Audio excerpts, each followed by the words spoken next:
Welcome to the Modern Taoist with Kit Mann.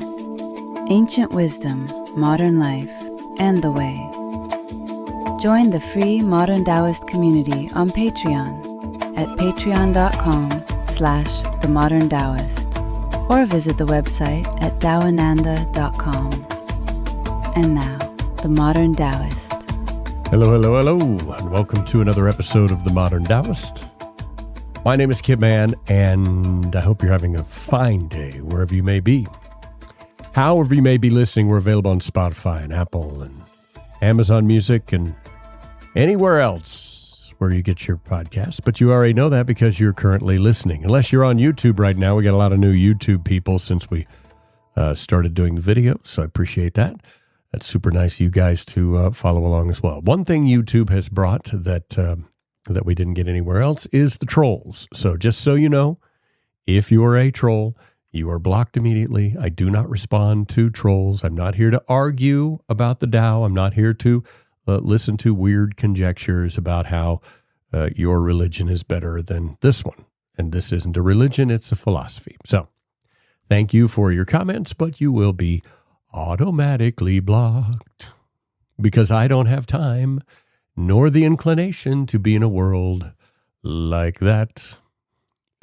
And by the way, if you're a social media person, you should just automatically block everything. I'm just telling you right now. That's the Taoist way. Block it all. Don't engage. So we get a lot, like we talk about all the time, all the different questions we get. And for whatever reason, in the last couple of weeks, we've gotten a lot of questions, and we addressed this in previous episodes at the beginning. I think there's one or two episodes, one about nature, and then there's an episode about where I mentioned walking meditation, and I think in that episode we brought this up a couple of times. But I thought we've got enough questions, and I've had enough conversations in the last, 2 months, month and a half, that I figured we should do an entire episode about this particular topic. And we got a couple of questions this week, as a matter of fact, about this topic. And then I had a conversation with someone who's been studying Taoism, pretty deeply for about 2 years. And they fully understand the philosophy. They can talk about Wu Wei and the cycles of nature and living in alignment with the Tao. I mean, they're not ready to teach yet, but they've got it. You know what I mean? They understand what they're doing. And then they said something that stayed with me for a bit. They said, Kit, I live in an apartment in Chicago, and I work 9 to 5, and my food comes from a store. And I haven't touched real soil in years. And it occurred to me that those are the things about Taoism that I've been missing. And he was pretty worked up about it, to be honest with you. He felt like maybe all of this work in Taoism that he's been doing is missing something because he doesn't have access to nature. And that is a good question. And it's not just a Chicago problem. It's a question that's facing anyone who takes Taoism seriously and then looks at the actual life they are living and tries to figure out how the two connect. Because the world that Lao Tzu describes when he was around, a world where a person woke when the light, when the sun came up and went to sleep when the sun went down, and when food came from the ground right outside their door, and when seasons shaped the day and the week and the year. That world is not the world we live in now. That world is not the world that 99% of human beings are living in right now. The world where most people are living has outsourced light to electricity. And they've outsourced their food to supply chains that span the globe. people in any developed nation are also outsourcing their schedule to their employers and their governments. And the logic of an economy that has no interest whatsoever in whether your body is ready to do something. And our connection to natural cycles that Taoism considers, frankly, foundational, has not just weakened. For many people, it's been so thoroughly severed that they're not sure they ever had access at all. So the question this episode is going to deal with today is not whether this is a problem, because obviously it is. It's a problem that shows up in the rates of sleep disorder and metabolic dysfunction and this low-grade depression, low-grade sense that something is off. The question is what a person who takes Taoism seriously does about this. And not just as a theory, not just as a lifestyle, but in the actual conditions of actual life that is surrounded on all sides by systems that are designed to keep you somewhere other than where you should be. So let's talk for a moment. Let's kind of break this up into segments, if you would. And segment one, let's talk about what has been taken and how that came about. The government didn't sit down and have people in a room and decide to remove you from nature. That's not what happened. It happened in the way most displacement happens, through time, through accumulation. One law about work hours, one zoning decision that removed green space, one policy that put food production behind the walls of regulation and distance and corporate infrastructure. And those things piled up. And that displacement did not happen overnight. It did not happen to everyone at once. It happened in layers. First, the land was enclosed. The commons that people had farmed and gathered for generations were fenced off and privatized. And the people who relied on them were pushed into factories and into cities. And then the factories decided our workday and our clocks. And the cities set the grid. Then the advertising kicked in. And that set the desire. Right? And each of these layers removed another degree of autonomy from our body and transferred that autonomy to the system.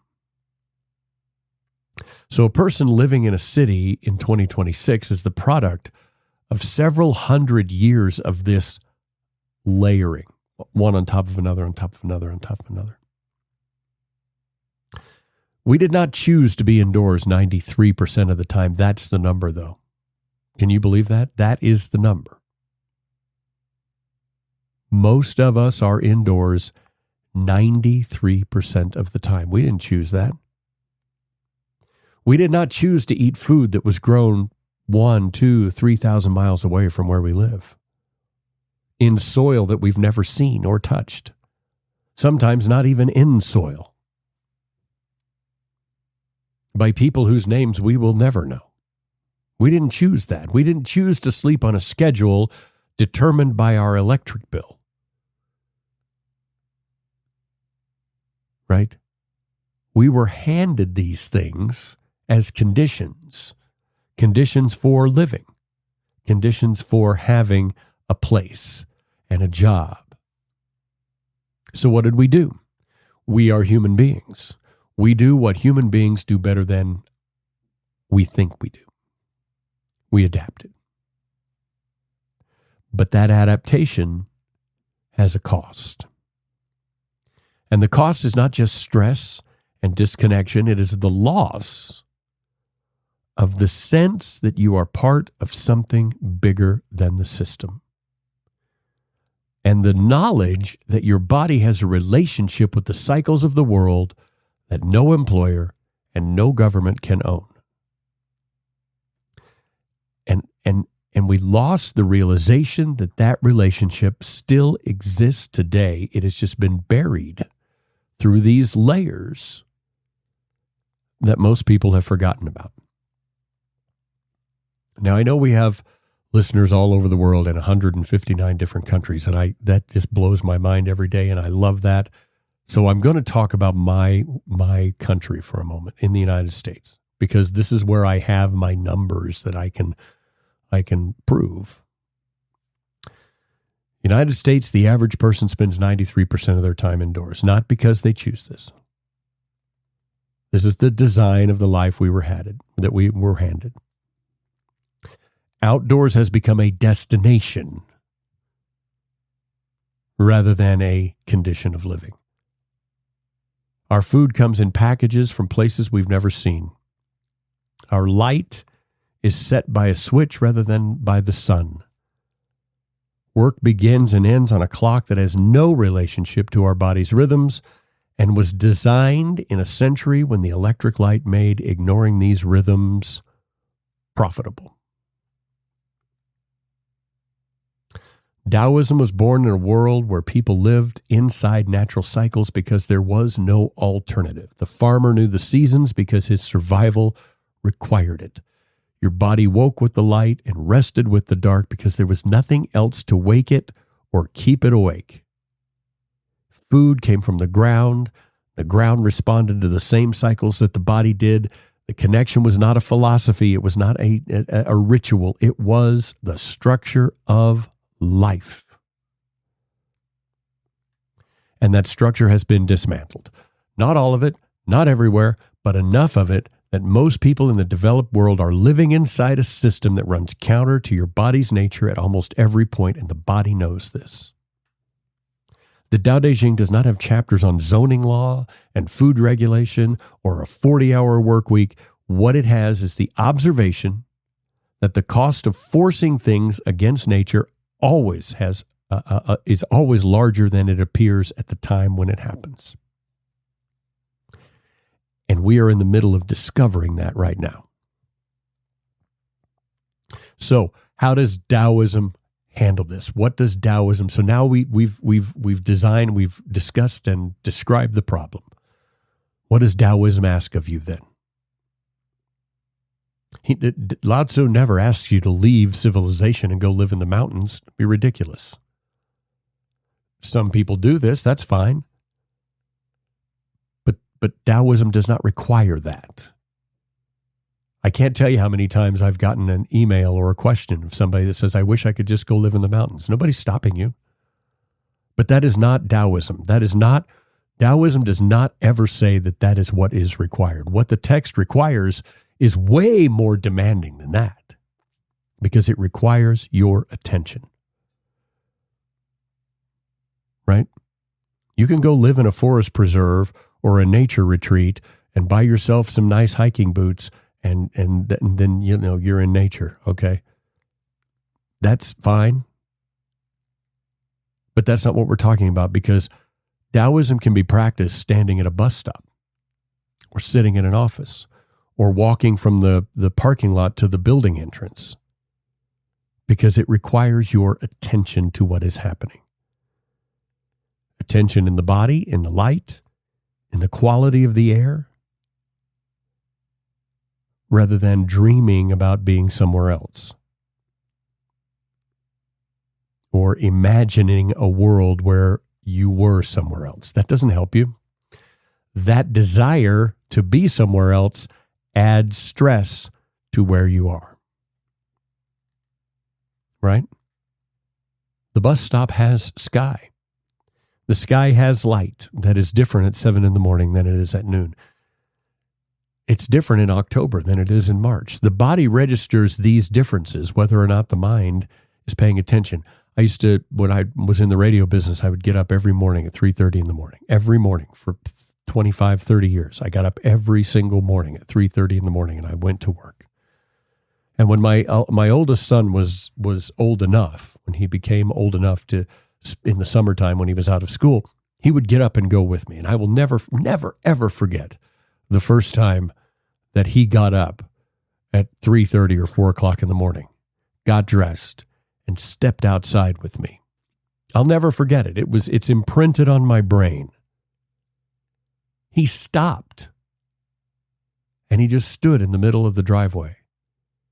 And he goes, "What is that?" And I said, "What is what?" He said, "What is that? I don't know, smell?"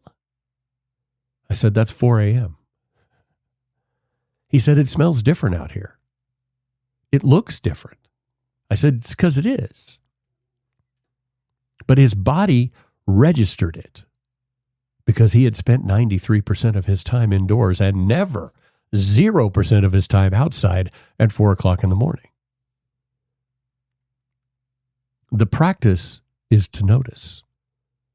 It's to let the mind pay attention, to look up, to breathe in and out, to register what the light is doing, to notice whether your body is warm or cold, hungry or not, awake or still reaching for wakefulness. These are not mystical acts. These are the simple acts of being a Taoist. The simple acts of a person who is present in your body in the moment that you are living in right now, not wishing you were somewhere else. Right? Zhujian. That's a word that Lao Tzu is pointing at. Zhujian, usually translated as naturalness or spontaneity. Closer to the meaning of the state of being that you are without the interference of who you are supposed to be. The tree is Zhujian. The river is Zhujian. The sky is Zhujian. The human being is Zhujian in the moments when they are inside their own experience rather than managing and hoping and begging for something else. That is the opposite of Zhujian. Most life is the opposite of Zhujian. Most life is managed, performed, optimized, and scheduled. The body is managed rather than listened to. The emotions are managed. Listen to this now. This is important. Your emotions are being managed rather than being felt. Your time is being managed rather than being inhabited. And the result is a person who is functional, but who is elsewhere. And if you want to return to Zhujian, it does not require you leaving the city or quitting your job or dismantling the structures of your life to go live in the forest. It requires a decision made again and again and again in the small moments of every day to stop managing and start inhabiting. Feel what your body is feeling rather than noting it and moving on. Feel the temperature of the air rather than looking at your phone to see what the number is. If you step outside and you feel, pay attention to what I'm going to say, because this is something that is actionable and you can do it right now. Step outside. Don't look at your phone. Don't look at a forecast. And if you have to wait 3 or 4 days to do this because you've already seen the forecast today, then wait. Step outside at whatever time it is and try to guess what the temperature is. You won't be able to. Try to feel the warmth or the cold without ascribing a number to it.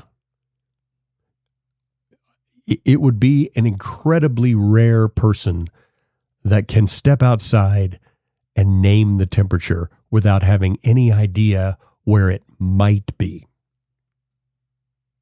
I know, for instance, that today our high temperature is going to be 88 degrees. I know that. So if I step outside right now at 10 a.m. as I record this, I'm going to assume our temperature is somewhere in the neighborhood of 68 to 75 because I know what 88 is going to be. But if I didn't know today was going to be 88 and I stepped out right now, it would seem either warmer or colder than I had anticipated. Because I'm feeling it in the moment. Right? Register that without ascribing a number. Notice that it's Tuesday in October rather than simply executing the tasks that Tuesdays in October require. Do you see what I'm saying? I need you to go deeper, and I need you to feel and notice what is happening to you in this moment, not to sit down and write yourself another note about what is going on in the world and why it's opposite of the way you want it to be. And I'm not scolding. I'm simply trying to help you to understand that Chapter 16 of the Tao Te Ching describes returning.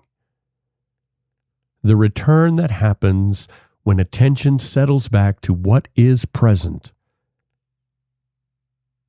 after the noise, after the motions, after your day has pulled you elsewhere, what is present. And this return can happen anywhere.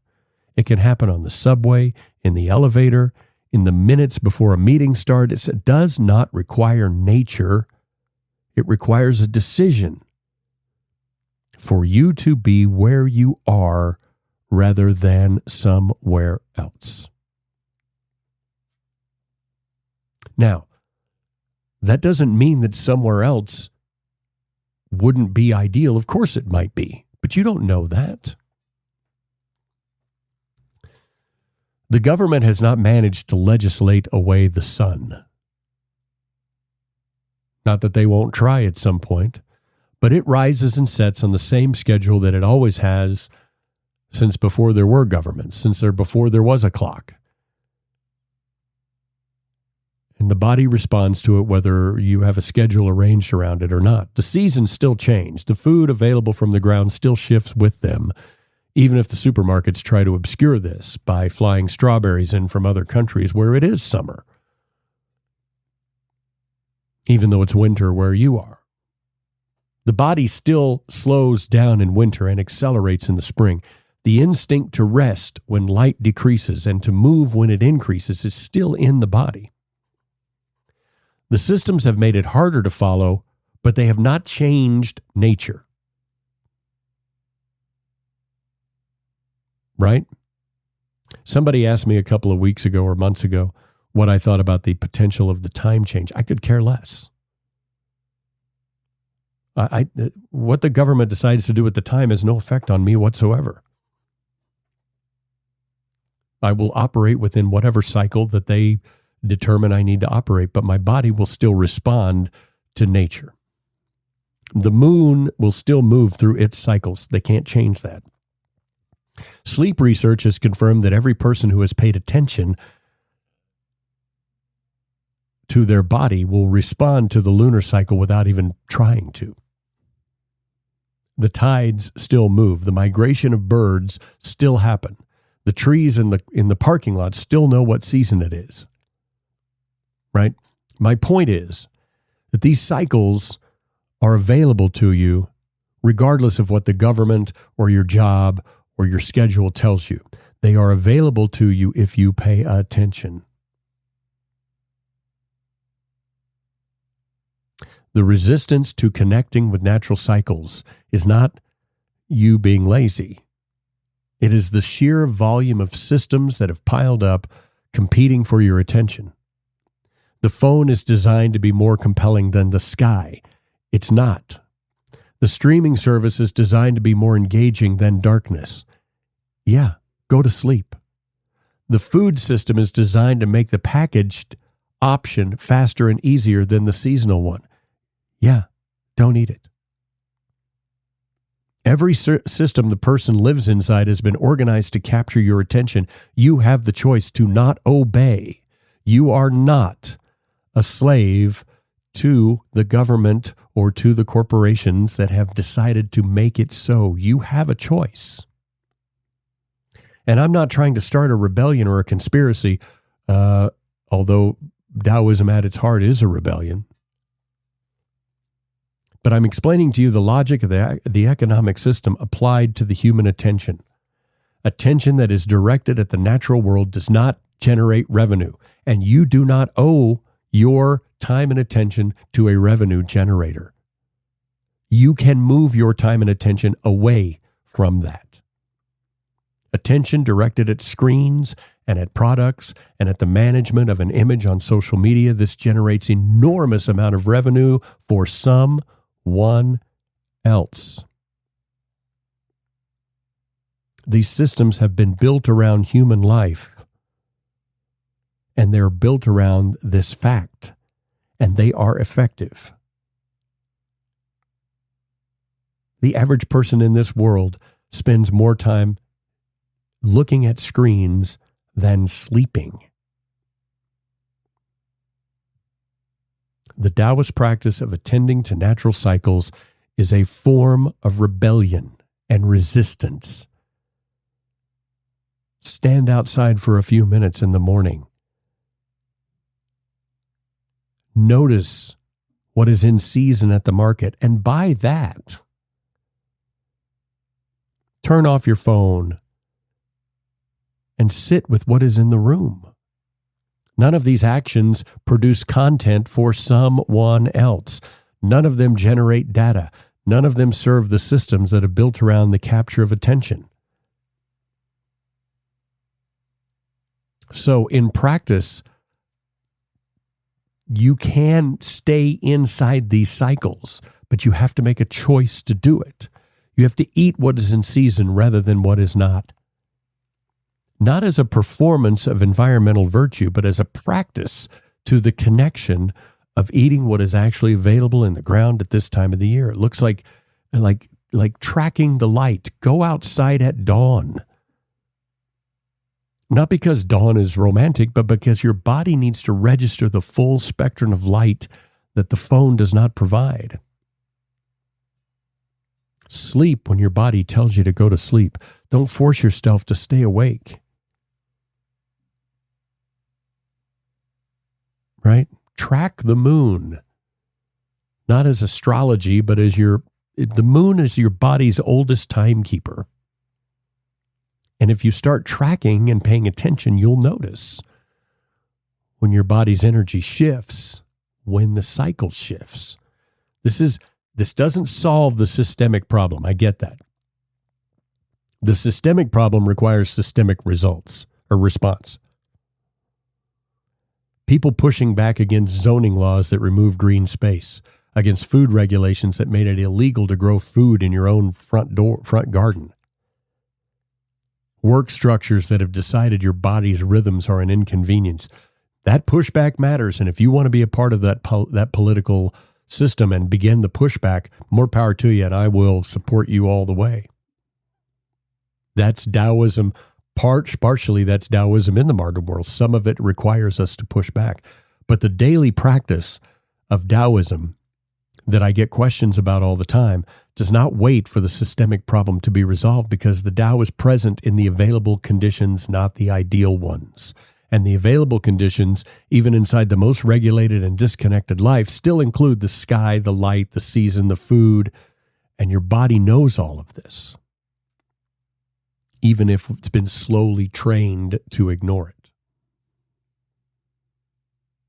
So the question of what to do when the system makes the natural thing illegal or inaccessible is one that the Taoist tradition was familiar with long before the modern version of this arrived.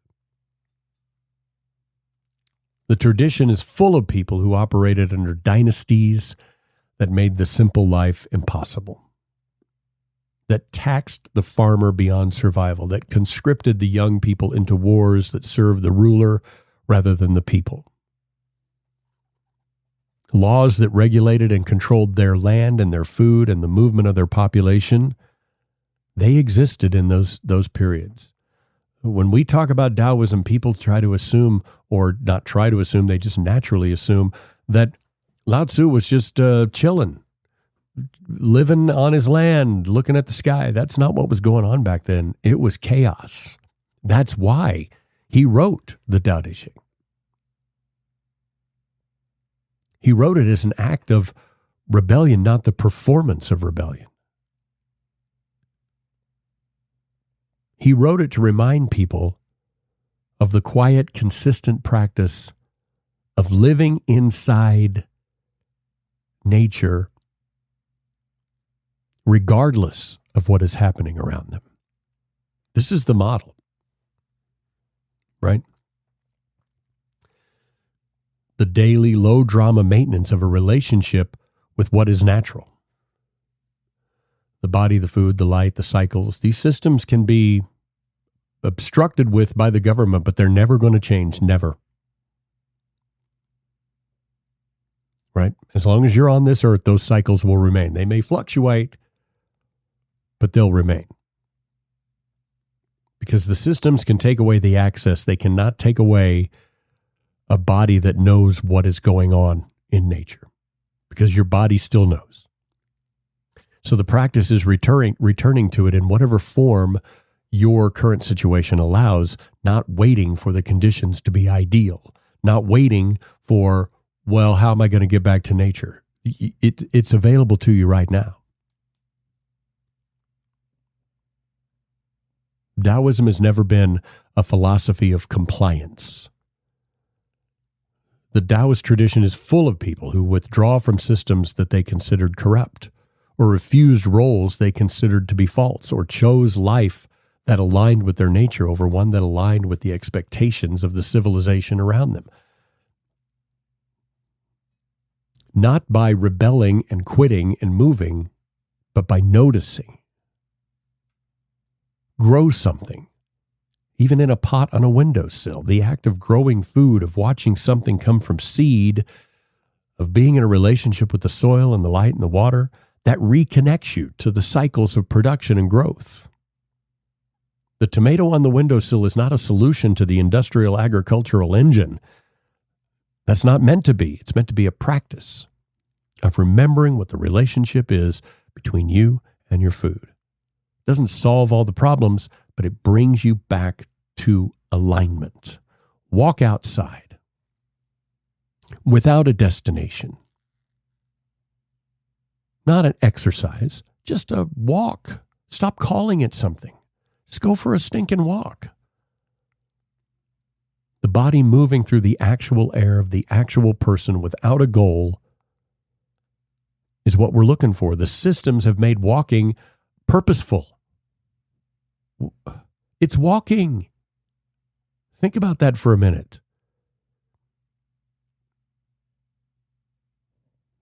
The gym has fake machines to walk on when the outside is available to you to walk for free. Explain that to me. I've seen people, I owned gyms. I've seen people that lived a mile away from the gym take a car to the gym to walk 5 miles on a treadmill. Explain that to me. You can't. These are people that are disconnected. The gym world, the gym industry made walking something that you had to achieve. The practice of walking is its own thing. The way a dog walks, inside the motion, is nature. You can be a part of that. You can notice that. Not as a task. Spend time with something that is not human made. Find a tree and go hang out. You don't have to have a conversation with the tree, although it's fine if you do. I've had plenty. Spend time there. Spend time with the weed in the crack in the pavement. Spend time with the bird on the wire. Not as a meditation, but as a return to the context, to the remembering that you evolved inside something. And others have tried to take it from you. When people push back on me and say, you talk too much about how bad the phone is. Yeah. Because it was designed to steal from you. Turn it off for an hour. the light changes in that hour dramatically, regardless of time of day. Spend time with the sounds of the building and the street. Spend time with your body's responses to what is present. I'm not telling you to digital detox. I'm just telling you to take a break every now and then. It's the practice of being where you are rather than being managed by something that was designed by a human being that you've never met to steal from you. It's not a solution. I'm not pretending it is. It's a counter pressure. The system pushes you in one direction. These small daily practices can push back towards the center. It's a quiet, persistent practice of a person who has decided that their nature is not for sale and is not for scheduling. Look, I'm guilty, but I push back. When I find myself spending too much time with a screen, I realize that I'm giving my time and attention and my money to a human being that's never met me and never will, and I push back by turning it off, or turning it upside down, or putting it in another room and go and do something. Counter pressure. Not a solution, not pretending that it is. These systems have taken a great deal from us. They've taken our land, our food chain, our schedule, and now they're trying to manage the light. But there's one thing that they have not managed to get yet. They're going to try. But it's the one thing that matters the most. And that is your body. But they're trying. The food systems are working on it. The pharmaceutical systems are working on it. The advertising systems are working on it. And your job is working on it. But your body still, at its core, is a piece of nature that has not been colonized yet. And it still knows what it knows. It still responds to light and dark and cold and warmth and movement and stillness. It still responds to the food that is grown in soil rather than food that is manufactured in a facility. If you don't believe me, get a tomato that is organic and get a tomato that was grown in a lab and take 2 bites with a blindfold on, and you'll notice the difference instantaneously. Because your body knows. Your body carries the knowledge of 100,000 years of living inside natural cycles. Don't let them take it. And this is the starting point for being a Taoist in the modern world. So when somebody says to me, what am I supposed to do when there's no nature, no farms, no rivers, no blah, blah, blah, then I say, look, it is not about the forest or the farm. It is about your body. Your body is hungry in the morning because the body responds to light and the hormones that the light triggers, not because the schedule says breakfast is at 7. Eat when the body says to eat, not when the calendar creates a gap. It is a practice. Not always possible, not pretending it is. But when it is possible, it is the act of a person listening to the natural self rather than the scheduled self. People push back all the time. Well, I need coffee in the afternoon. My body just crashes at around 2 o'clock. Yeah, I know. It's supposed to. The body is tired in the afternoon because there's a natural dip of cortisol in the early afternoon that the body's been navigating as long as there have been bodies. That's nature. So we try to solve it with an energy drink. Okay? It's not going to be solved with an energy drink. Use that as information. That's your body registering where it is in the natural cycle for the day, asking for a change of activity, communicating in the language the natural world knows. You ignore it, the body starts to shut down and says, hey man, I've tried to tell you for 2 hours my cortisol's dropping and you took an energy drink. So I'm going to go ahead and crash now. Bye-bye. That's your body responding. When in reality, when you start feeling that crash, get up, have a drink of water, walk around for a bit, get a little bit of exercise. It doesn't have to be going to the gym. You can just walk around your office for 5 minutes. The best energy drink in the world is water. Right? practice of attending to the body in these moments rather than managing the response.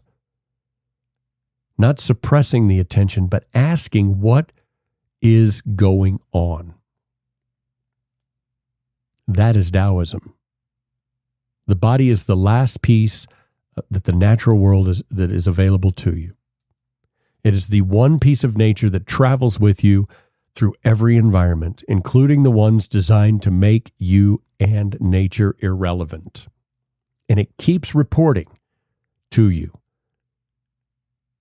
in the language of sensation and energy and response. It keeps reporting to you on the gap between the conditions around it and the conditions that it was built for. Learn to read your body. Learn to treat your body's responses as data, as information, rather than as an inconvenience. That's Taoist. That's the Taoist practice. Your body knows what it's doing, believe it or not. Your body knows what time it is today. Your body knows what the temperature is. Your body knows what the season it is. Your body knows when it's been inside too long and when the food it's been given is not the food it needs. Your body will tell you. The Taoist practice is to listen. Because the body, unlike the calendar, has not forgotten what it is. And what it is nature. So when you say, I don't have access to nature, you have access to all the nature you need if you pay attention. Let's take our listener question today. This one comes to us from Kiera, or Kiera, hope I pronounced that right, in Syracuse, New York. Kit, what does Taoism say about things like how my home is decorated and what kind of car I drive? Do I have to give up things like this that bring me joy? Kiera, the short answer is no, of course not. The long answer is that the question contains an assumption that we need to take a look at. Taoism is not about aesthetics. It never has been. I don't care what you wear, what you look like, whether you have a yin-yang hanging around, whether you wear beads around your neck. I don't care about any of that stuff. Taoism does not ask you to live without beauty or comfort or things that make life feel like yours. It's not about giving up your material possessions like some traditions require of you or ask of you. Taoism has produced some of the most refined poetry and painting and ceramics in human history. And believe me, they were not just given away, right? They were sold. They were bought by other people. Taoism is not a tradition that is hostile to that. It is a tradition that does ask something, though, about beauty and about things that, quote unquote, bring you joy. It doesn't ask whether it belongs in your life. It asks, what is it in service of? The Taoist distinction between things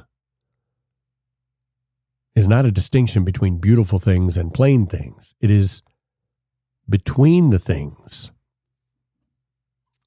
that arise from a genuine feeling and things that arise from the performance of self. A home decorated because the objects carry real meaning for the person that lives there, because they were made by someone they know or love, or they found in a place that matters, or they represent something true about what they love. That is a home that is not a problem for Taoism. The home decorated to signal a status or to produce an impression or confirm a version of yourself that you are performing, that costs something. And it costs you the currency of authenticity. Same with your car. If your car is what it is because it brings you genuine pleasure and you can sustain it without strain, no argument. If the car is what it is because it communicates to the world that you are someone that you're not, or someone you are pretending to be, Taoism would ask you whether you are living a life or performing a life. And whether that performance is producing satisfaction or stress.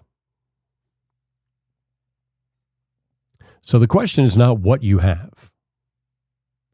It is whether it reflects who you are or who you are trying to appear to be. Hey, and those two things can be identical. That's great if they are, but they're often not. And it takes honesty, self-awareness to know, are you being who you are, or are you being who you are pretending to be? Right? I hope that answers your question. This week, your Taoist assignment, pick one natural cycle. Don't care what it is. The light in the morning, food, hunger, whatever. Pick one natural cycle and track it for 7 days. Okay? Go outside within 30 minutes of waking up before you look at your phone and look at the sky. Pay attention to the moon each night and find out where it is in its cycle and then check it each night. Watch what it does. Eat food that is grown in your region that is in season. Do that for 1 week. And at the end of the week, notice whether anything has shifted inside you, not in the world, but in how you are sitting with it. Because the systems are real. The displacement that we feel is real. The loss of access to the land and the food and the light and the rhythms, these are not imaginary. But that doesn't mean you have to wait for the systems to be fixed, because the Tao is available to you regardless. It is available in the conditions that exist right now, in the light coming through the office window, in the season that is happening outside your house or your building, in how your body is responding to all of it. The practice is paying attention. Not as a substitute for the system, for the systemic change, but as a partner alongside it. Practice is the daily act of a person who has decided that no schedule, no regulation, no system of management has the authority to decide how they're going to live their life in this moment. Because what you are is nature, and nature does not need permission to be itself. So be yourself. Honestly, truthfully, in this moment. If this episode gave you something, pass it on. If you have a question, send in whatever came up, because those are always the conversations worth having. Join us over on Patreon, patreon.com/TheModernTaoist. We have lots of conversations going on over there all the time. People are asking each other questions all the time. Sometimes I jump in there. Oh, by the way, if you are on Patreon now, you will get the weekend check-in usually on Thursday instead of having to wait till Friday. One of the little perks of being on Patreon. That's going to do it for this episode. Thanks for being here. Thanks for listening to The Modern Taoist with Kit Mann. Join the free Patreon community at patreon.com/TheModernTaoist and subscribe to the podcast for new episodes every Tuesday and weekend Taoism check-ins every Friday. Visit the website at taoananda.com and don't forget to like and follow us on whatever platform you find us.